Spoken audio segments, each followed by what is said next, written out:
तो चुपचाप अपनी हारी हुई रानी और अपने राज्य की खुफिया सारी बातें मुझे बता दो, ताकि मैं लाल राज्य की रानी को जाकर बताऊं।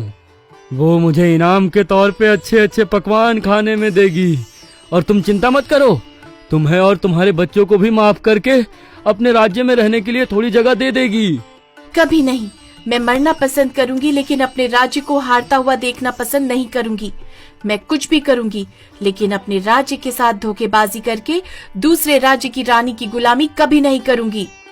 टिमटिम लल्लू कौवे पर गुस्सा करके वहाँ से आगे निकल जाती है। तभी एक आटे का व्यापारी हरा तोता आपस में ही बड़बड़ाए जा रहा था। टिमटिम उसके बड़बड़ाने का कारण पूछती है। क्या बताऊं मैं तुम्हें, मैंने यहाँ पर नई नई आटे की चक्की खोली थी और काम करने के लिए 2 कर्मचारी रखे थे, लेकिन वो कर्मचारी इतने निकम्मे निकले कि आधे दिन में ही काम छोड़कर भाग जाते हैं। तनख्वाह लेने में कोई कमी नहीं छोड़ते, तनख्वाह तो पूरे टाइम से लेते हैं। इसीलिए परेशान हूँ मैं। क्या आप मुझे अपने आटे की चक्की पर काम देंगे? मैं बहुत मेहनती हूँ और बहुत ही लगन के साथ काम करूँगी। आपको कभी भी शिकायत का मौका नहीं दूंगी। आप मुझे तनख्वाह भी कम देना। तुम इतनी सी चींटी क्या काम करोगी?